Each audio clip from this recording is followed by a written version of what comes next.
کتنے خوش نصیب لوگ ہیں جن کے دن کا آغاز نماز فجر سے ہوتا ہے اور سونے سے پہلے بھی وہ سجدہ ریز ہو کے اللہ کی نعمتوں کا شکرانہ ادا کرتے ہیں، اور جو دن خیریت سے گزرا اور عافیت کی گود میں نیند لینے کے لیے بڑھ رہے ہیں تو وہ شکرانے کا سجدہ کر رہے ہیں کہ مالک تیری توفیق سے مجھے خیریت سے یہ دن گزارنا نصیب ہوا۔ ہمارے بزرگ فرمایا کرتے تھے سونے سے پہلے 5 انگلیاں بھی گن لیا کرو، 5 نمازیں بھی گن لیا کرو۔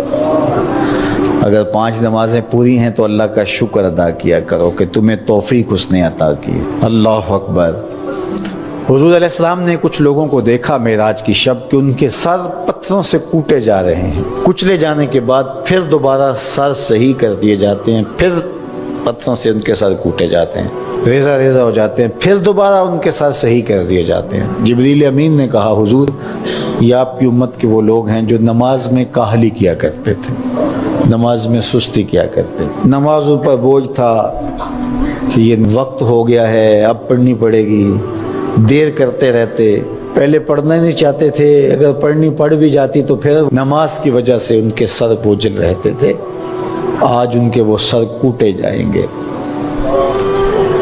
نوجوانوں بالخصوص میں آپ سے مخاطب ہوں، ماں باپ کو زور نہ لگانا پڑے، آپ کی منتیں نہ کرنی پڑیں، آپ کے ترلے نہ کرنے پڑیں، آپ کو جھڑکنا نہ پڑے، جب حیا علی الصلاۃ کی آواز آئے تم بستر سے چھلانگ لگا کے اٹھ جاؤ کہ میرے رب کا بلاوا ہے میرے نام۔ میسج ہے، طلباء سے کہوں گا کہ استاد کو بیدار نہ کرنا پڑے تمہیں، جب اذان کی صدا آئے تو خود اٹھ کر کے مصلی پہ آ کے بیٹھ جاؤ کہ میرے رب کا بلاوا میرے نام آیا ہے۔ اپنے ہم عمر لوگوں سے کہوں گا طبیعت کی کمزوریوں کے باوجود رب کے بلاوے پہ مصلی پہ بیٹھ جاؤ۔ نماز کا چھٹکارا نہیں ہے، رستگاری نہیں ہے۔ زکوٰۃ نصاب پہ واجب ہوتی ہے، حج استطاعت پہ واجب ہوتا ہے، روزہ صحت کے ساتھ مشروط ہے، اگر شیخ فانی ہے یا ایسی بیماری ہے روزہ نہیں رکھ سکتا فدیہ دے دے۔ مسافر کو چھوٹ ہے، بیمار کو چھوٹ ہے کہ وہ دیگر ایام میں اس کی قضا کر لے، لیکن نماز کی چھوٹ نہیں ہے۔ بیمار ہے تب بھی پڑھے گا، صحت مند ہے تب بھی پڑھے گا، حضر میں ہے تب بھی پڑھے گا، سفر میں ہے تب بھی پڑھے گا۔ بالغ کے اوپر نماز کی کسی صورت میں بھی رخصت نہیں ہے۔ کھڑے ہو کے نہیں پڑھ سکتا بیٹھ کے پڑھ لے، بیٹھ کے نہیں پڑھ سکتا لیٹ کے پڑھ لے، اشارے سے پڑھ لے۔ وضو کے لیے پانی دستیاب نہیں ہے تو تیمم کر لے، حالت سفر میں ہے قصر کر لے، آدھی پڑھ لے پوری نہ پڑھے، دشمن کے مقابلے میں ہے صلاۃ الخوف کی صورت میں پڑھ لے۔ یہ نماز کا مسئلہ ہے، اتنی اہم نماز ہے۔ تو جن کے سر بوجھل رہے نماز سے، سردیوں میں ہوتا ہے اوپر نیچے نمازیں آ رہی ہوتی ہیں، ابھی عصر پڑھ کے گھر پہنچے تو پھر مغرب کی آ گئی، مغرب گھر کے پہنچے تو پھر عشاء کی آ گئی، تو کئی لوگ کہتے ہیں اے تو مولویاں نے آت چکی ایک، ابھی تو پڑھ کے آئے ہیں۔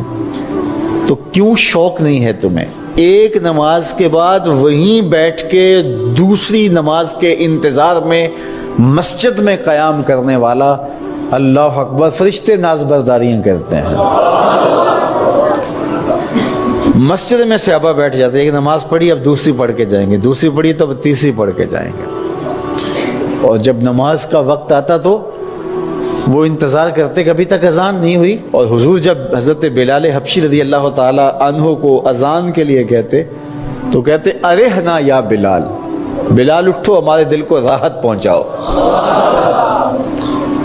آنکھوں کی ٹھنڈک قرار دیا نا نماز کو، جعلت قرۃ عینی فی الصلاۃ، میری آنکھوں کی ٹھنڈک نماز میں رکھی گئی ہے، تو یہ دل کا قرار ہے، راحت قلب محمد ہے صلی اللہ وآلہ وسلم۔ اللہ اکبر، یہ معراج کا تحفہ خاص ہے جو ہمیں نصیب ہوا۔